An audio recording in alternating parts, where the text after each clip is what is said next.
everyone, welcome to Circular Breathing for Flutists, Unlocking Continuous Flow. My name is Madison, and I'm a volunteer with the National Flute Association. If this is your first time attending an NFA event, I would like to personally welcome you to this flute community. The NFA was founded in 1972 and has since grown to become one of the world's largest flute organizations with members from all 50 states and countries across the globe. We invite you to visit our website, nfaonline.org, and learn more about us and how you can be involved. We'd also like to acknowledge that today's online event is made possible with support from our members, our donors, and the Illinois Arts Council Agency. Thank you so much, and now I'll hand it over to Eva. Thank you, Madison. Hi, everyone. My name is Ugrčić, and I'm so excited to be here with you today. I'm calling from Pittsburgh. It's pretty rainy and it's not cold finally, but it's pretty gross. I'm super excited to be here with you today. So just so you know, I'm having 3 monitors. So you guys are going to be to my right, and then I have a presentation in front of me. So if you see me moving, I'm not distracted. I'm trying to follow everything. But before we start, I'm just curious to see where everyone is calling from. So maybe you can type in the chat and Madison can read so we can see where people are calling in from.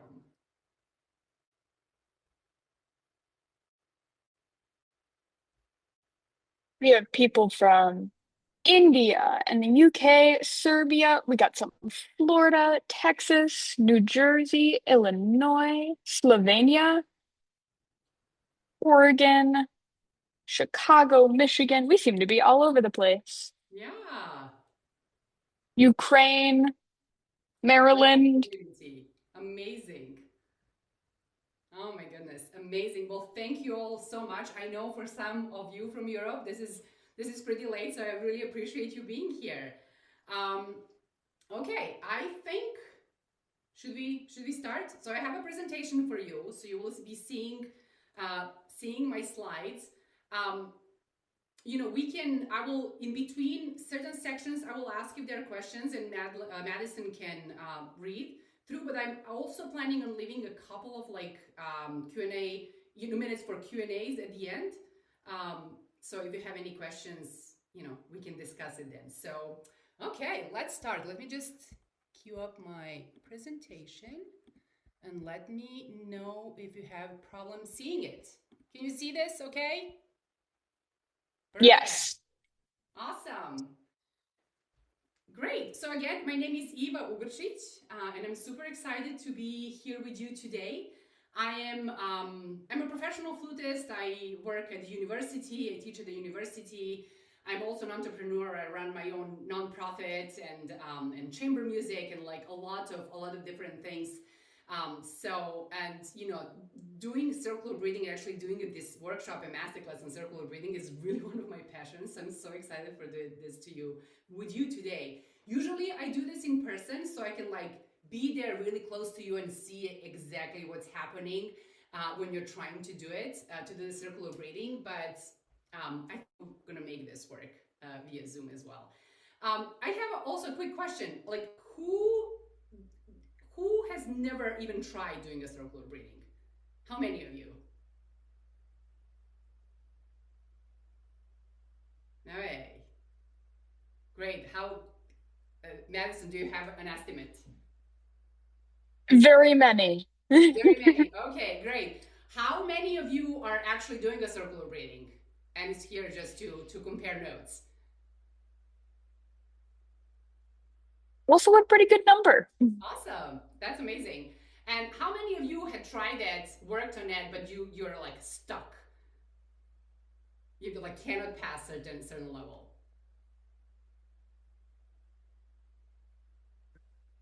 Oh, people are stuck for sure. Okay, nice. Yep. I think I haven't been there. I know that for sure. So hopefully today I will unlock some of the things for you, or maybe help you think a little bit differently through the technique. So my goals for today is to really understand the concept and the technique of circular breathing, right? I want you to understand its benefits in a performance. And I want you to learn how to practice it and how to master it. So we're going to really be talking. I really tried hard to like break the technique into sections, like really step-by-step sections, so you can really understand exactly what's happening. Now, maybe certain sensations that I'm going to mention that are happening in your body, you might describe them a little bit differently, and we can talk about this. But I've been trying to be as precise as possible. Okay. Before we start, I want to talk just briefly about the expectations. So, do not expect to learn this technique right away. It's almost impossible, right? So you're not gonna leave this session in about an hour and be like, oh, I know how to circular breathe, right? I want you to encourage to really be patient, be open-minded, be curious, be gentle with yourself. Don't get frustrated. It's gonna take time. You're gonna have ups and downs. You're gonna get stuck, and you're gonna be stuck maybe for a while on a certain level, and that's okay. So like learning any new skill, you have to be comfortable making mistakes and progressing slow and things not going the right way, right? But I guarantee you it's going to be worth it once you realize how to do it, and once you get it, and once you do it on stage, it's going to change your world the way it changed mine. As I said, we will have a short demonstration and some practice time, hopefully. So Madison, please keep an eye on the clock and monitor me. And then we'll have some Q&As. And if you have any questions in between, I'm going to ask, and you can like raise your hand or maybe type them in the chat, and Madison is going to read them through. Does it sound like a good plan? Yeah, perfect. Awesome. All right. I want to talk briefly about my experience. So when I learned circular breathing, I was like in my early 20s. And, you know, as you can tell, I'm not like I'm not big, right? And most of my teachers back in Europe, they're all male, and they were all pretty large male, you know. So when I saw them take a breath and like, you know, produce the sound, it was just this wall of sound that was like hitting me every time. And I had a feeling like they have way more air than I do. Right? So I was struggling so hard to find a way to take a bigger breath, you know, to expand my capacity, to breathe like that, to sound like them. So I did everything I could. I, you know, saw fitness professionals, and I was like, how do you build this? You know, how can I expand? I was like doing swimming often, like regularly. I was taking voice lessons. I was like, oh, I know there's also something to do, definitely not something, a lot to do with actually your production and like the flow, then the speed of your air, right?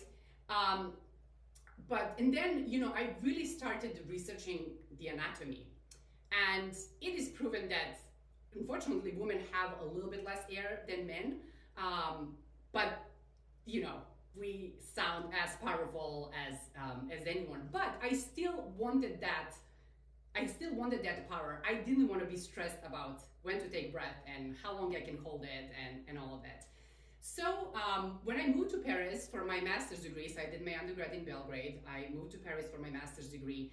Suddenly I was surrounded by all these people that were using circular breathing. So it's the first time I saw it, and I was like, oh my God, this is the solution. I can do this. Like I can learn this. So I made a commitment back then that I'm going to learn it. I didn't learn it until I left Paris because I didn't have time to like really spend diving into it. But the way I learned it, it's bizarre. I didn't look at the flutist. I actually found a jazz saxophone player on YouTube, and I was looking at his videos for like hours and days trying to figure out what's happening. And that's basically how I learned circular breathing. It didn't take me a while. It took me 3 days to figure out the actual technique, you know, what to do. But then it took me a while to transfer it to flute and make it sound like, you know, you don't hear snorting, you don't hear, you know, I don't make a face, or like my sound doesn't bend. So it took me about a year to like really perfected it. But really, I can tell you, it completely changed the way I am, the way I was like phrasing and playing, and gave me confidence.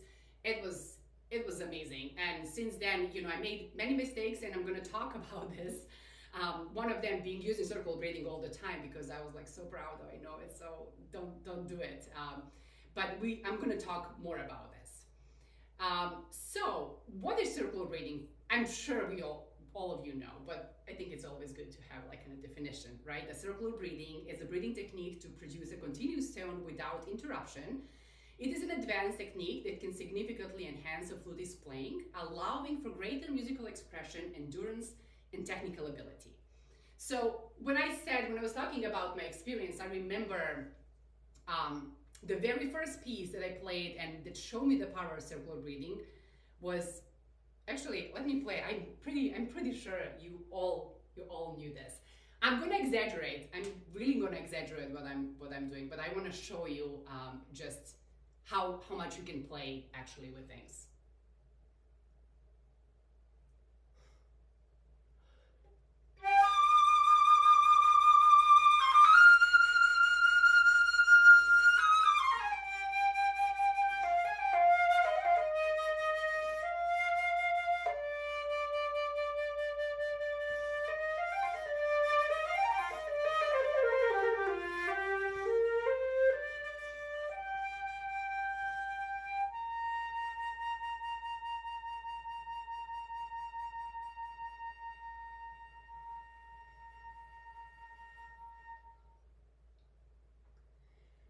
So, let me put my flute back. So this is the very first piece that I played that I used this circular breathing in exactly this way, and it was amazing. I'm not saying it's like the right thing to play, like so free and all of it, but it gives you so much freedom, right? So I want to talk just briefly about the historical context, because a lot of people are calling it like a contemporary technique, and it's not. It is an advanced technique, but it's not contemporary technique. The circular breathing existed forever. It was found in many indigenous cultures. As you know, didgeridoo, like it's, I think, one of the most famous instruments that is using circular breathing, right? In Middle East, and then in Western classical music, it kind of showed up in the 20th century, and first started with actually jazz musicians, as I was already mentioning. The saxophone guy I learned from, and I'm so sorry that I cannot remember his name. I really want to give him a credit, but it was way too long ago, and I didn't keep such good notes back then. Okay, benefits of circular breathing. What are the benefits? What do you think? Madison, maybe you can read some of the responses, please.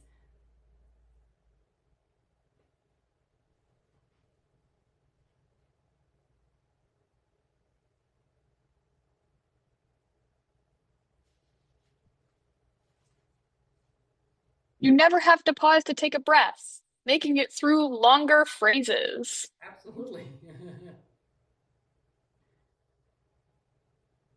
You can play for a long time, being able to focus on phrasing rather than worrying about breathing. Yeah. Better endurance and freedom. Mm-hmm. Yeah, absolutely. All of it, right? Expanding the phrases and musical ideas, enhancing air control and stamina. You will be surprised actually how much longer you can stand and play. Just with like taking those small airs when you really need it. Expanding technical and artistic possibilities. It's useful in solo, orchestral, chamber music, and playing anytime. I use it all the time. Emergency breathing. How many of you, you're playing, well, maybe you never experienced this, but I did. Being maybe late for a certain entrance, or like, being your colleagues in let's say chamber music, something happens and you need to start sooner, or they are holding the phrase longer and actually making you hold the phrase longer. Those are all the times that you can like quickly sneak in breath and like, make it work like nothing is happening. The confidence is a big thing that happened to me. Like I just like I said, my confidence like skyrocketed. And not to mention that you can now finally play, all the violin and all the from all of the string players that you always dreamt of, but like that, those breaths are just like, we're stopping you from doing it. Now you can do it without thinking, right? So I would love to just briefly talk about the anatomy and what you're going to be using. So you're using your nose. That's where we inhale when we circle breathe. Using your mouth. That's obviously your mouth, lips, cheek muscles, tongue, lungs, and diaphragm or abdominal muscles. I don't like to say diaphragm because it's involuntary muscle, so I like to use abdominal muscles, but I know a lot of people are, talking about diaphragm and referring to diaphragm. That's why I have it here, but that's like a topic for another conversation. Mechanics of circular breathing. So here is where we're gonna really dive deep into actually what's happening. So I divide circular breathing in 3 distinct steps, right? There are 3 phases in your circular breathing. First, you're preparing to inhale through your nose. So when you're playing, while you're exhaling, when you notice that you're at the end of your breath, but not completely at the end, but like you're nearing the end, you're gonna slowly fill your lips or your mouth and cavities with air. You're gonna create a reservoir of air in your mouth. So that's step number 1. It's preparation, right? Knowing when you're gonna do it. Next step is very quick. It's quick inhalation. So you're gonna, what's happening actually is that you're lifting your tongue, you're stopping the airflow with your tongue and pushing, you're using your tongue and your cheek muscles to push the air out from your cavity. And at the same time, you're inhaling through your nose, feeling in your lungs. That's the second step. So it's very quick, right? And then the third step is going back to regular breathing. Now, so that transition needs to be smooth, and that's the time when your air is in, you're gonna put your tongue down and start using your abdominal muscles again to exhale and to play, to put the air into your flutes. Most of the people get stuck on this third step. They can like prepare, they can inhale, but then once your tongue needs to get down and you need to go to a regular breathing, that's where the hiccup happens. I know I experienced it the same way. And really, you need to just be patient with this and practice it over and over again. And I think there are certain things we're going to talk about in this step that can help you if this is the spot where you are stuck. For those of you that are stuck in a certain spot, but like I said, based on everyone I talked about when I'm doing this and working in private lessons with this is usually the moment. Okay, does this make sense so far? Great, awesome. Okay, so how to practice circular breathing. So, oh my God, when I was working on this, it took me, I had to like really go back 20 years and think about all the steps I have done. So, I first, as I said, I was first just like staring at videos, so I didn't use any prompts when I was like trying to figure out technique. The second step is to use a glass and a straw, right? So just so you get the sensation of what's happening and actually get the technique. Then you're gonna move to a head joint, and then you're gonna move to the entire flute, right? So that's, I skipped the head joint for a while, and then I was like, no, I need to go back to head joint and just like work on this until I figure out how to produce an okay sound before I go to the entire flute. All right, now let's dive deep into this. All right. First stage, as I said, we're gonna do this without any prompts. So you really need to get comfortable with certain feelings. First is having air in your cheeks or mouth cavity. So I usually tell people to imagine like that you're having like water in your mouth, or when you're like puffing your cheeks, right? You need to use your tongue to block the air out. So you puff your cheeks and then breathe through your nose. Okay?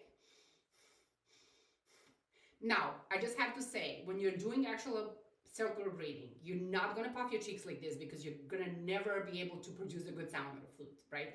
But this is just to show you how to use your muscles and what part of your face and your cavity to use. Does it make sense? Okay? So, you're going to practice that. Just a couple of times to have a feel, so you can feel what's happening. Then you're going to try using your cheek muscles and your tongue, that tongue that is lifted up, to just push the air out. It's going to be very quick. So it's going to be...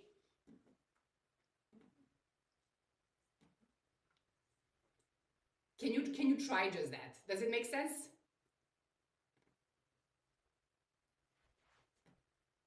So just use your tongue and your cheeks to push the air out. Okay? So you're gonna practice just that. And I'm inviting you, to try it, while we're doing. So if you have any questions, you can pop them in the chat, and hopefully I can get to them. Madison, just monitor, please. And then another step is while pushing the air out with your cheeks and tongues. So that third step, right? You're gonna quickly inhale through your nose. So you're gonna practice pushing. So you're gonna practice your cheeks and your tongue going forward while you're inhaling. So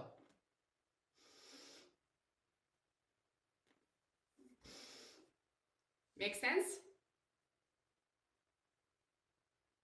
Okay. While you're doing all of that, really try to use, your embouchure like you're trying to play, or like you're blowing a candle. Don't let your air kind of go everywhere.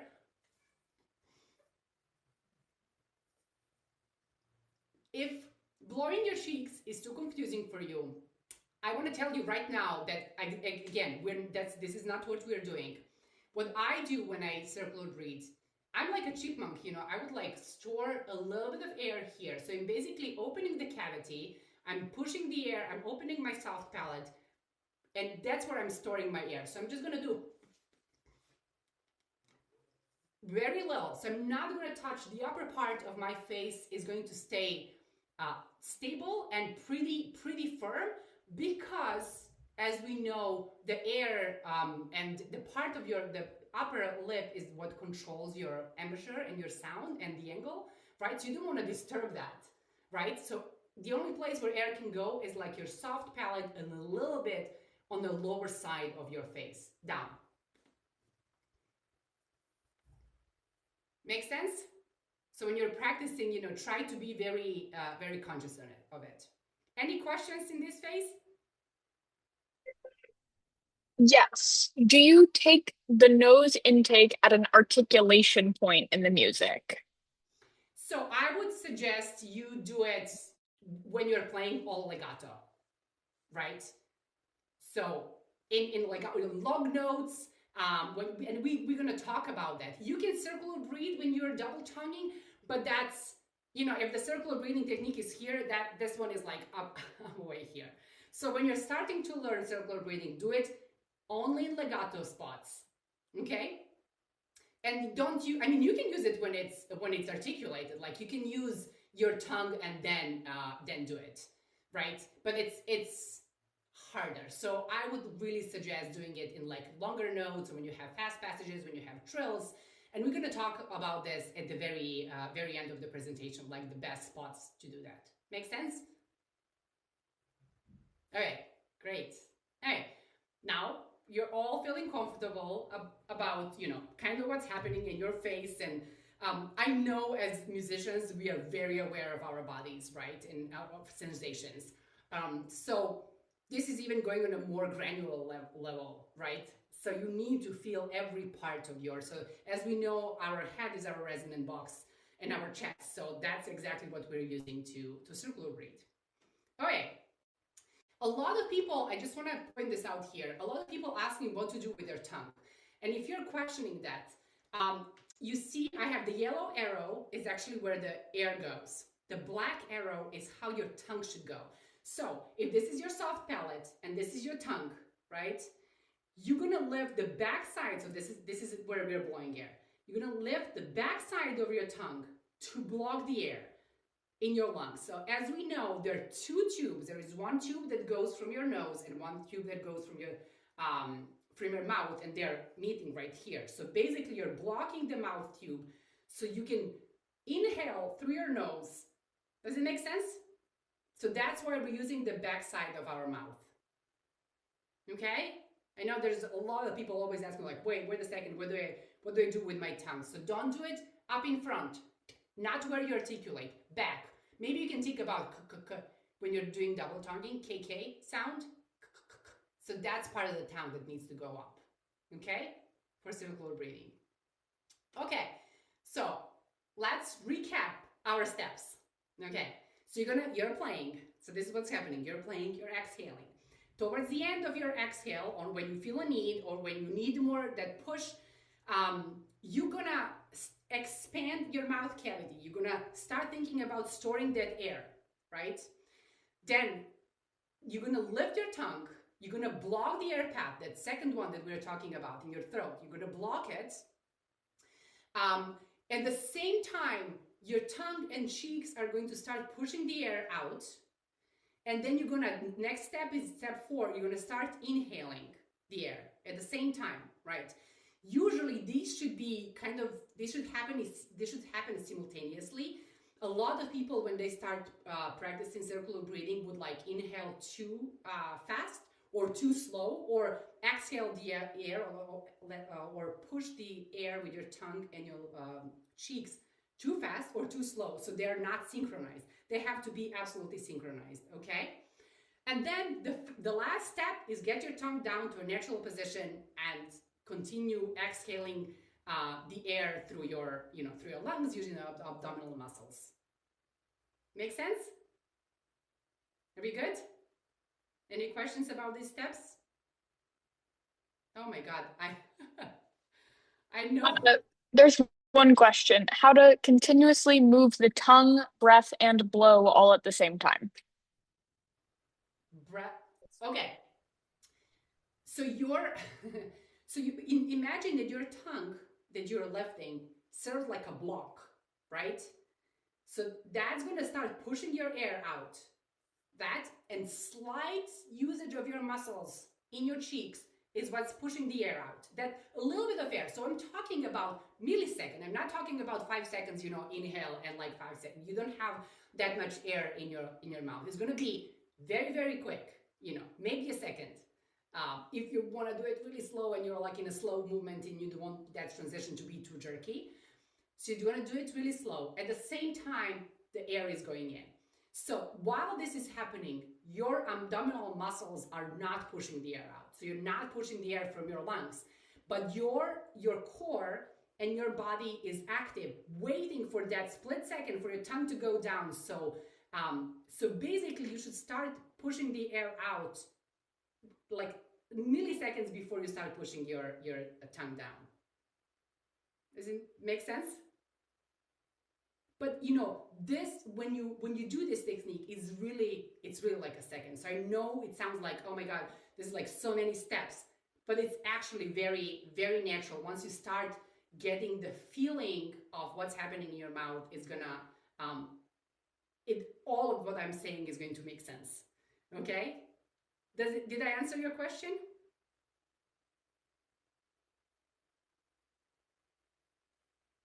Yes. All right, good. Keep thinking and write questions down. I really want to try to, get to everyone's questions. Okay, stage 2. Now you're like feeling all comfortable here. Let's get our glass of water. Okay. So you probably saw a lot of people explaining this with a glass of water and straw. And it's a great way, to explain things, because like straw is pretty small. It kind of requires the amount of air that we need to play flute. And you can actually see your air going in forms of bubbles, right? So the goal of this game is to have continuous bubbles in your glass, right? So the first step, so let's practice all those steps, right? So you remember steps 1 through 5, right? So the first is obviously like playing flute. You're trying to get a continuous flow of bubbles. So, right? Easy peasy. We all know to do that, right? We learned this when we were like 1-year-old. Okay. I want you now, the next step, I want you just to try to have a feeling of storing a little bit of air in your cheeks and in your mouth while you're exhaling, right? So just that step. So just puff a little bit your cheeks. You're going to do.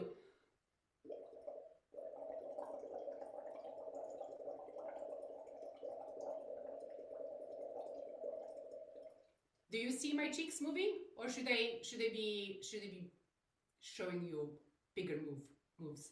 It could be a little bigger. All right, thank you.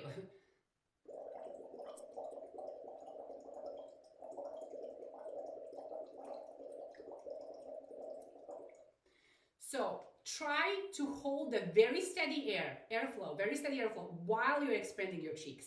So don't let your expanding cheeks like push more air out. Makes sense? So don't do,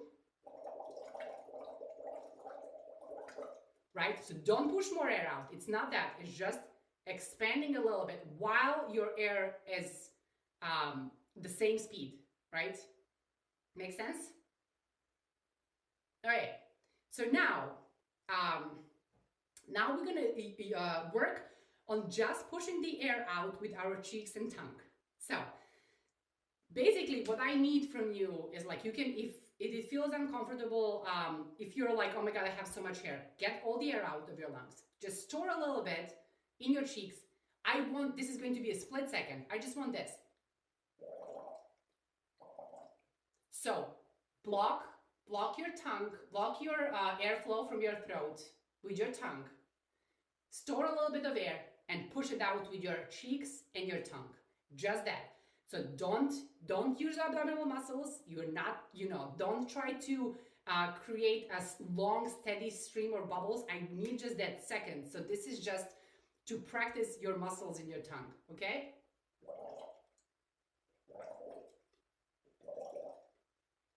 Make sense? Can you see what I'm doing? Yes. Perfect. Any questions with this?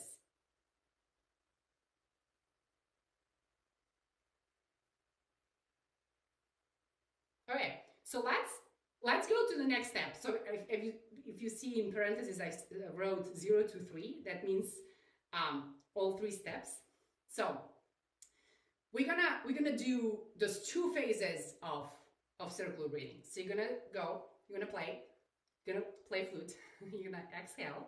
When you're at the end of your air, when you feel like you're nearing the end, you're gonna puff your cheeks, you're gonna block the airflow, and you're just gonna exhale just with your cheeks. Don't go back to inhale. Don't inhale through your nose. Just do this. Just practice being at the end of your flow, expanding the cavity and pushing the air out with your cheeks and your tongue. So you're gonna do this. I'm gonna exhale a little bit. That's it. All right.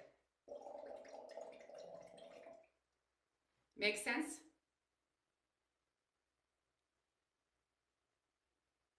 Okay? Yes. Hi. Hi. So you are just making the bubbles with the air in the mouth and pushing with mouth and tongue. Yes. That's all. The bubbles are just come from there. Yes, yes. So this one, I would just suggest, like, you start playing, you're playing your phrase, you're playing, the second movement of Mozart concerto, and there is a moment that you need to take a breath. So that's what we're practicing right now. So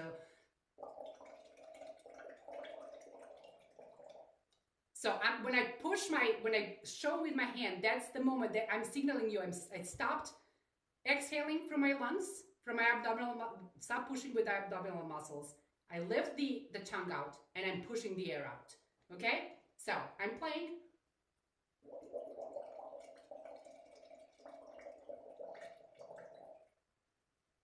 So that last second, what I did is, like, I stopped the air and I just used the air that is in my mouth to push it out. Okay?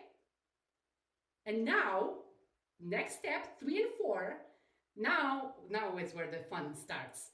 So now you're comfortable with hopefully, pushing the air out with your tongue and your cheeks. Now we're gonna open the nose airflow, right? So you're gonna do this. So you're gonna be playing, stuffing the air. While you start pushing the air out with your cheek and tongue, you're gonna inhale. So it's this.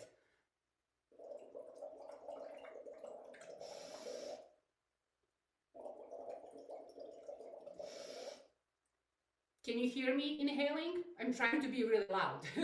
Yes. Okay, can you see what's happening? Great, awesome. So you're gonna practice this over and over again, right? So you're gonna be practicing that. And then the tricky part.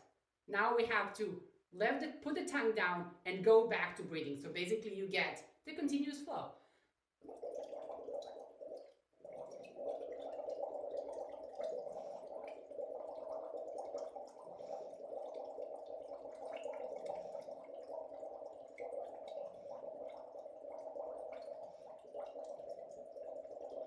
So I'm trying to exaggerate. I can do it more, but I can also do it with you not even noticing that I'm moving my cheeks.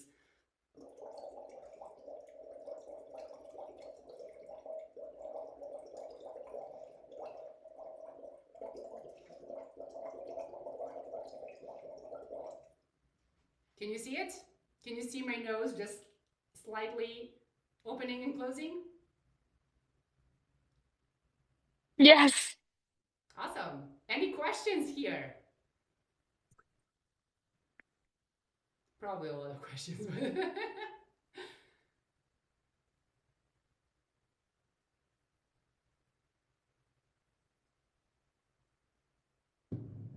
So I would really say, sorry, I just want to check my watch, so I want to make sure we go through everything. I would really, you can sit in front of the TV and watch your favorite show. I'm watching Stranger Things right now, finishing up. Well, I'm on the very last episode tonight, and that's what you do. You just like, blow in your glass, and then maybe once you learn it, you can go to a bar and like make a bet who can like make the bubbles the longest, and I'm sure you're gonna win the bet. So really, like, you can do this at any time. You can practice it in riding a bus, or driving, or riding a bike. It's like,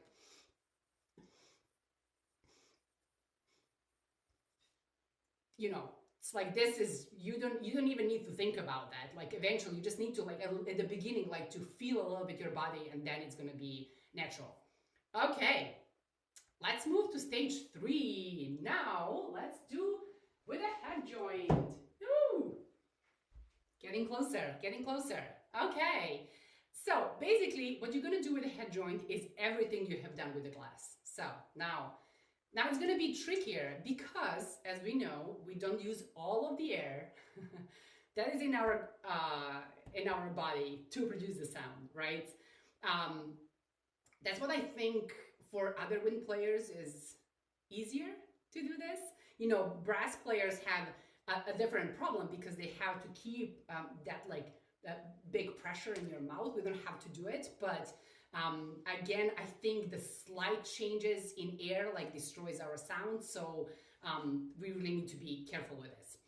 I will just preface, you will never sound perfect on the flute, on the head joint, right? It's gonna sound ugly, you're gonna hear the dip, all of that. But don't worry, it's not so, detach your artistic hearing, artistic part of you from this part of the exercise, and just get the technique down. Just the technique, nothing else matters, okay? So you're gonna do the same thing. You're gonna be practicing creating the sound, creating the good sound, while just storing the air in your cavity, right? You remember we did that with bubbles? It's gonna be a little bit trickier, but the concept is the same. So,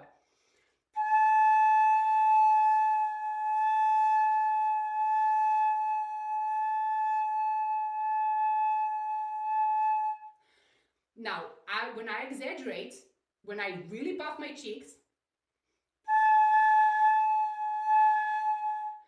definitely the pitch changes, the quality of the sound changes, everything changes. That's why I'm saying you can practice this way to just get a technique, but that's not how we're gonna actually do it. We're gonna try to control our cheeks better when we are playing flute. So just try immediately to store it just a little bit down and in your cavity. So you just open the back side of your throat.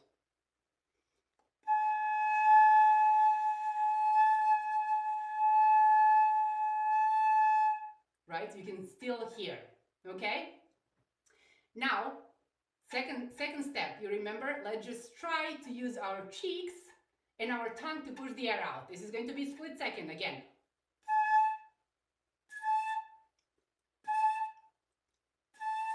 This is the ugliest part, right? Because you're literally, there's no pressure, there's no air that was going out before. It's just that little amount of air that you have in your cheeks, in your cavity. But that's okay. We're just getting the motion in place.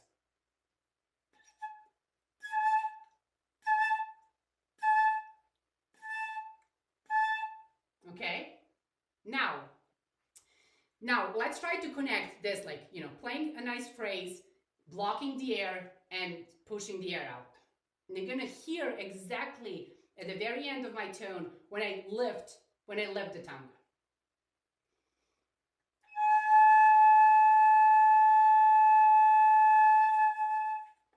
Can you hear that like last second?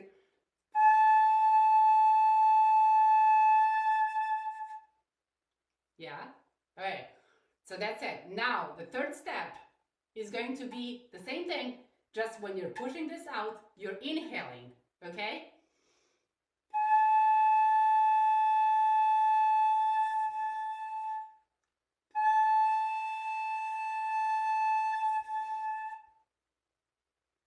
Can you hear it? Can you see what's happening? Okay? And then, again, the trickiest part is going to be connecting all together.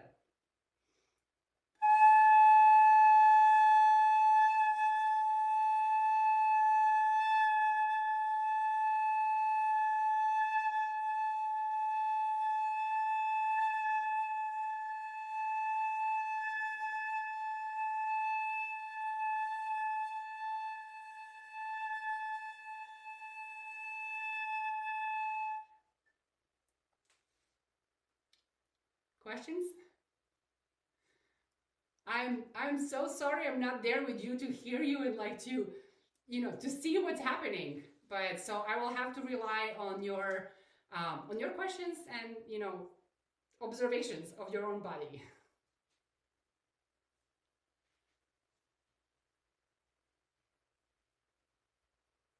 Any questions? Okay. And now you mastered it. You know how to produce the sound on a head joint. You know how to circular breathe on a head joint. Now it's time to put it in practice. Woo! Now the problem here, you finally you're like, yeah, I got it. And then there's like in music, right? There's always that extra step. Always, you can do better, right? I love it. I love it. All right. Now, how you start practicing? I did it a little bit the wrong way. I started practicing like on my long notes, which then you can definitely hear the dip.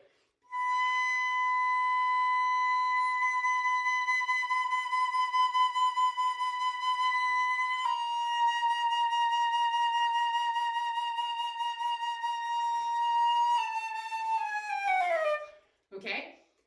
If you're getting frustrated with this, like I love it. I was like, yeah, this is fine. This was like a challenge for me. If you're frustrated with it, I would say practice on trills.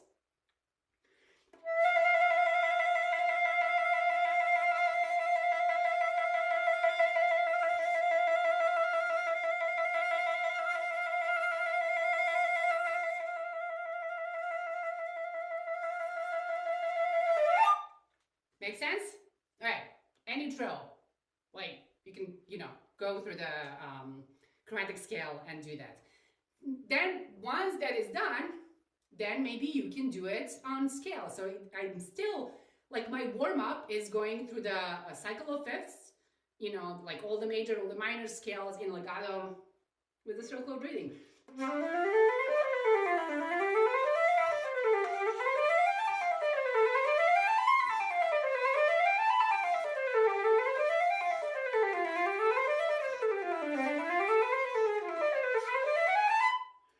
And then I will go so that means that I will probably be playing between 10 and 12 minutes and, like a very moderate tempo without taking a breath. So that will be like my warm-up. Okay. So practice scales, you can practice a chromatic scale, maybe like smaller intervals at the beginning. And then the more comfort you feel with the circular breathing, I will then increase the intervals. So you can go, major chords or dominants and, septichords to, fourths and fifths and like, practice through all that. So you can do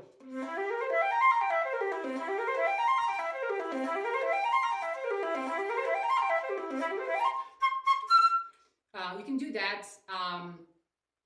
Yeah, and then next step is just like put that Mozart or Reinecke or whatever your excerpt and work on a piece. That's it.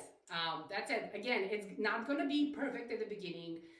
You will probably making noise like snorting. Actually, I remember when I was in orchestra, and I was a guest artist in the orchestra, and I was sitting obviously in front of clarinet, and a guy behind me was playing, doing circle repeating, and he would play, and then it would be like, like I'm like, just don't do it, please. So don't do it that way, please. Do it in home, but like if you're still like if your circle breathing is too loud, maybe not do it on stage or in a larger group. You know, wait until you're like ready to do it, right? So would be my advice. More suggestions. First, practice it really in the middle register in the medium dynamics. It can be done in a low register, it can be done in a high register, in pianissimo, and fortissimo. It can be done in all the possible combinations, right?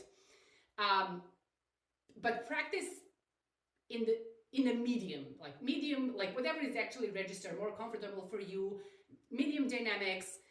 When you start working on a piece, actually I'm going to say this later, but at the beginning you will probably need a plan for a circular breathing. So you wanna maybe mark right now when I'm playing. I'm not even aware that I'm doing it unless it's like something really really tricky or like super pianissimo and I need to like just sneak the air in.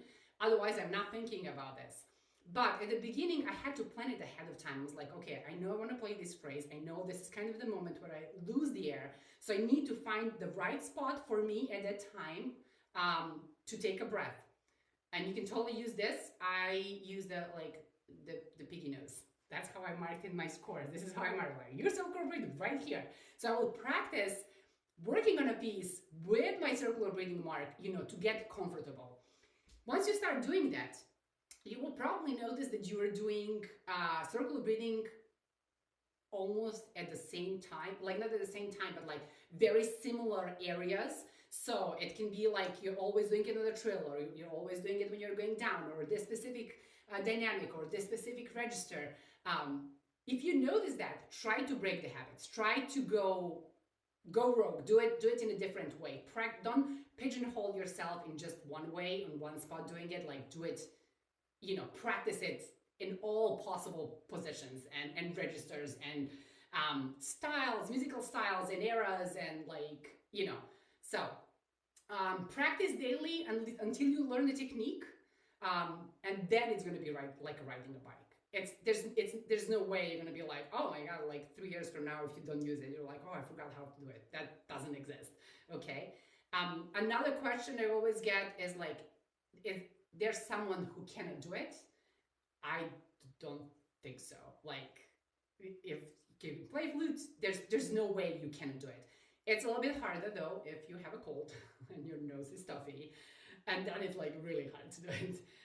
But you know, other than that, like because you need your nose to be, but you need your nose to be like free and like air flowing anyway, not just for circular breathing, for your playing. So it just feels a little bit weird when you're trying to circular breathing or congested. Yeah, and then remember it's a circular breathing, so really try to don't think, I know I've been trying to break this into steps and like this step and then like 4 or 5 or 6. It is a circular breathing, so the more fluidity you can get into your playing and into like practicing it and just thinking about it, the better it is. So don't make any jerky like movements. Really try to smooth things out. Okay, couple of difficulties you can run into. When I started learning this, and when teaching this, I know a lot of people have a problem of having the excessive air in their cheeks. Again, don't puff completely your cheeks. You cannot play your flute like that, right? You cannot play.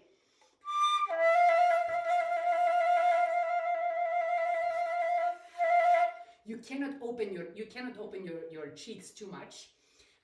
Running out of air too quickly, you know, in your mouth, that means that, as I mentioned at the beginning, the coordination between pushing the air out with your tongue and inhaling, there is not the timing is not right. One is faster or slower than the other. You can do as fast and as slow. I mean, not as slow, maybe you can't do it too slow, but you can definitely do a slower, smoother circular breathing to fit the piece of music you're playing, right? So if you're doing something that's very energetic and like um, um, very rhythmical, yes, those fast inhales are great. You cannot do that when you're playing the second movement of like a beautiful concerto, right? As you know, you breathe with your music. That's how your circular breathing should be. Okay, part of your music. Again, difficulties, airflow disruptions, or gaps in sound during that transition. You can compensate that a little bit, by like pushing your chin out the way to compensate for your intonation, or lifting the airflow just a little bit, or there will be certain things you will probably need to do in a specific register to compensate for that slight dip, but that's very easy to just open your ears the way you practice your intonation, and work through those things. Again, it's different. The different challenges are going to be in the different registers or in different areas.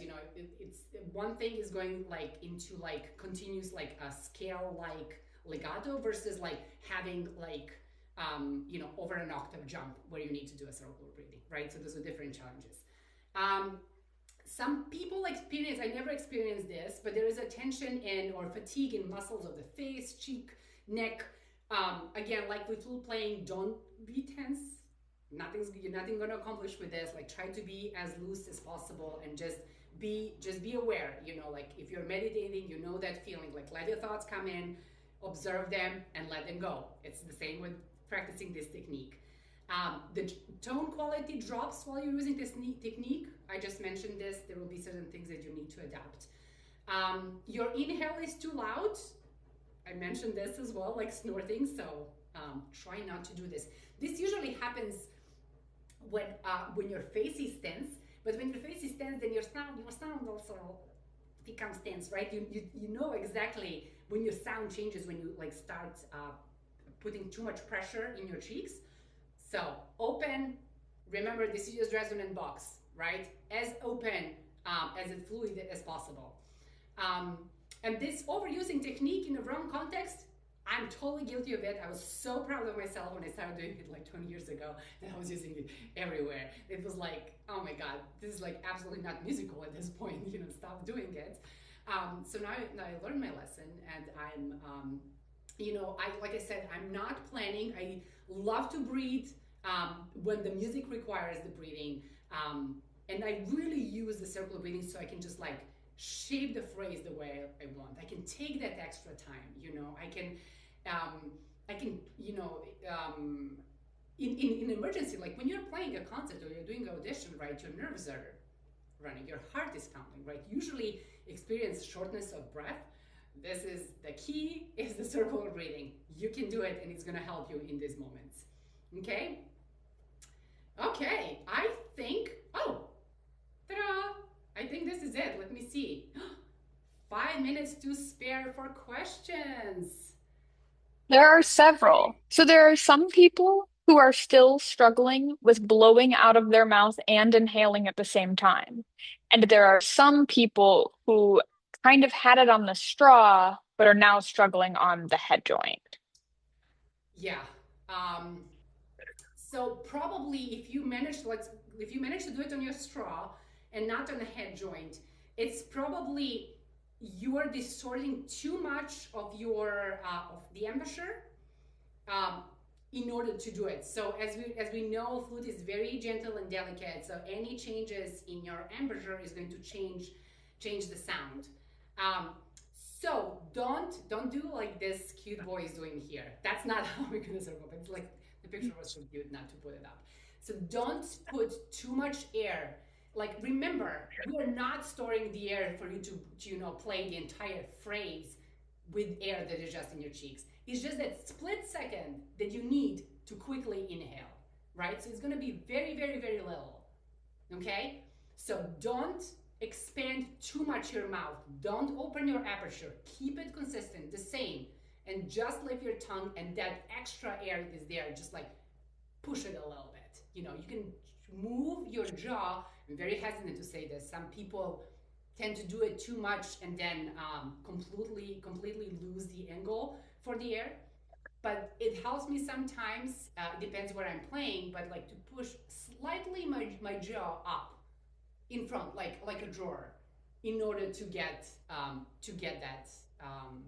that air in and help myself push the air out.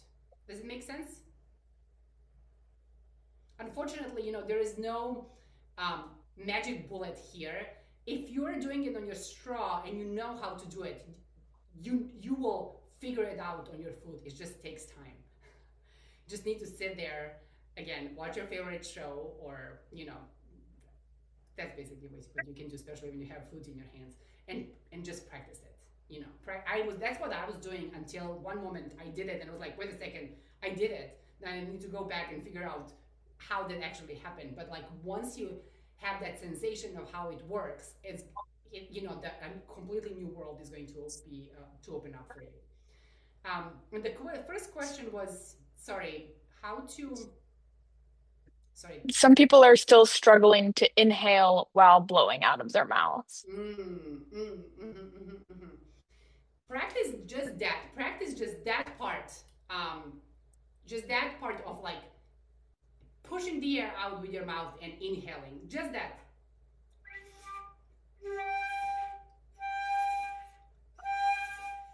You know, just start. Don't worry about the quality of your sound. Just try to get the motion going. So you're gonna play a little bit. Lift the air and try really use those lower muscles of your cheeks to push the air out. Keep the embouchure. Don't let your embouchure. This is where your embouchure really needs to be. I don't want to say tight, but active. Not tight, active. Okay, active embouchure, and then quick inhale through your nose. Okay. I'm thinking, I mean, going back to I think this sensation, you need to feel it on probably with your straw. So for you guys, if you're struggling with that, I will go back to a straw and the water and just do that. And just try to keep the steady flow. Again, it's just split second. It's not a forever motion, right?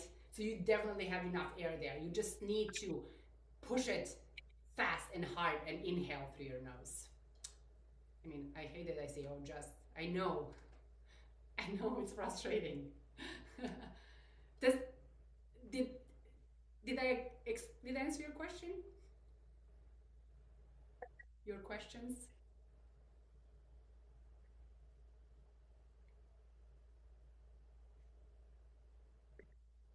Yes, so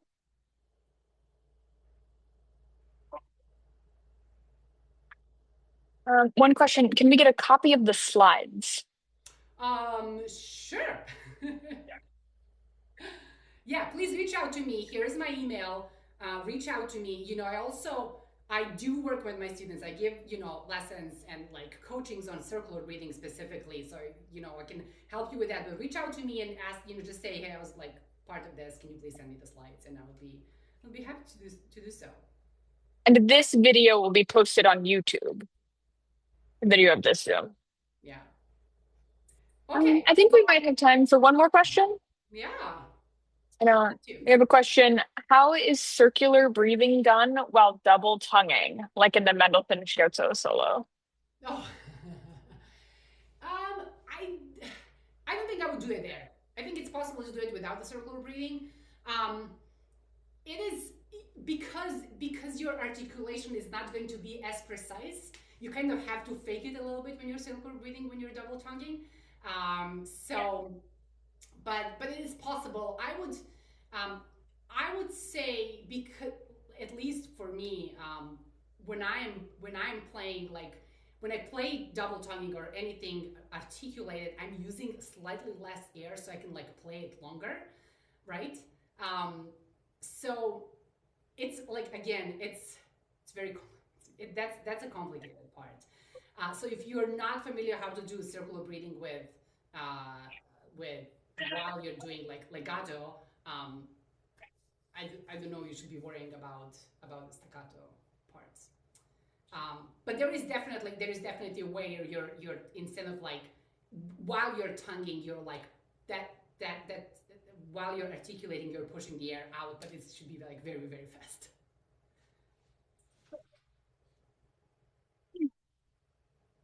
Let's see. Three more. Is it best to wait until the end of your normal exhalation to take a breath?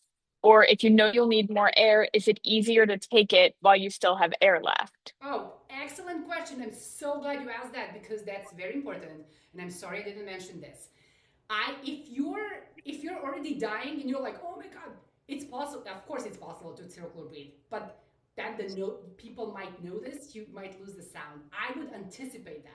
I would definitely anticipate. Don't use it when you're completely out of air. Have a little bit more breathing room before you do it, so you can prepare for that epic ending you're planning. Or whatever. But that's an excellent question. I would definitely not wait until the last moment unless it happened, it completely sneaked up on you, and you're like, waking up from a trance. You're like, oh my god, I definitely need the air now.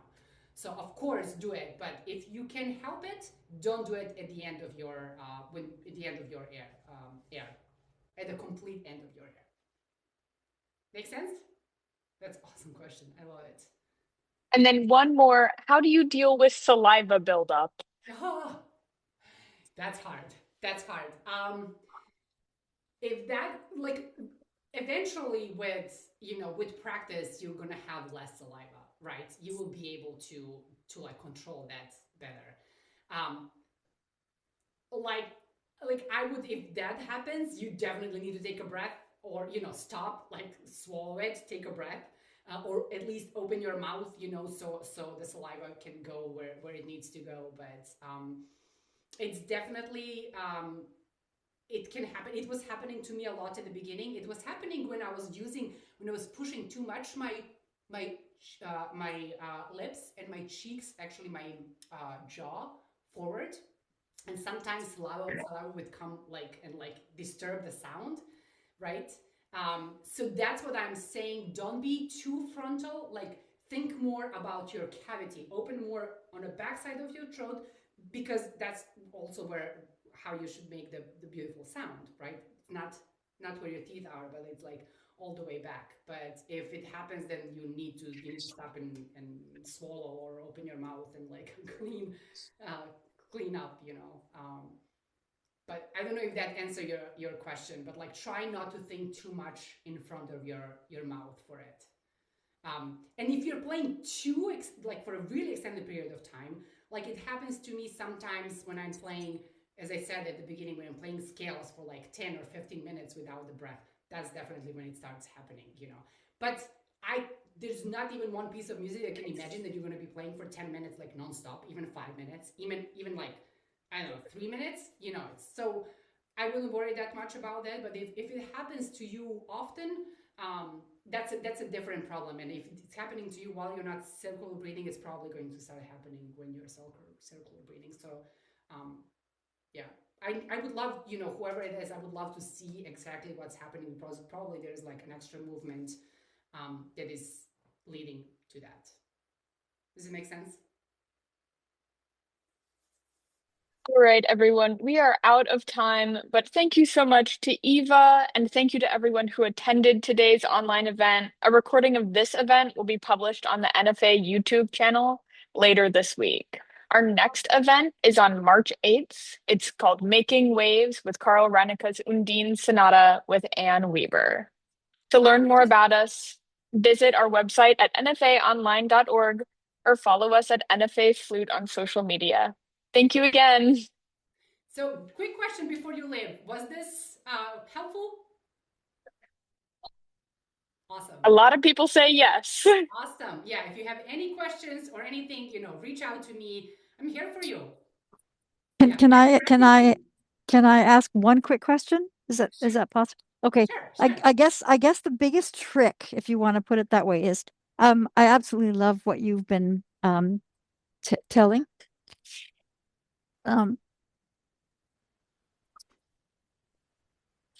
okay, sorry. I'm in transit right now. No, no Um, worries. what I guess the biggest trick is how to override your body's reflex when you're trying to learn circular breathing. Because it's like when you're trying to learn to do it through a straw and you're trying to breathe out and then breathe in at the same time, it's something that your body doesn't want to do. Yes. Right. Oh, And I think that's where it's like, how do you override what your body's instinct is, or to teach your body how to do that when it's like, that's not what you do. So, yes. yeah, I'm so glad you mentioned this because yeah, there's nothing, not even one activity in the entire world you're going to be doing this specific technique, right? There's nothing else like this. yeah, So it is completely against your nature to like, inhale while you're exhaling. Um, there's no magic bullet for this. It's habits and skills building, step by step. That's why I try to like break it up into really specific steps. And you remember at the beginning when I mentioned be comfortable, teach your body to be comfortable with like having air in your cavity and just breathing through your nose, right? That's yeah. that's You, what we do. And then you introduce the next step. Now, okay, let's push the air out while inhaling, right? So those are all the steps you just need to teach your body. It might take time for your body to be like, okay, I now trust you. You're not trying to kill me, right? I trust you. I will let you do this. But yeah, instinctively, I know a lot of people when you're practicing with a straw, a lot of people will like when they start inhaling, they will start inhaling actual water and like start, choking.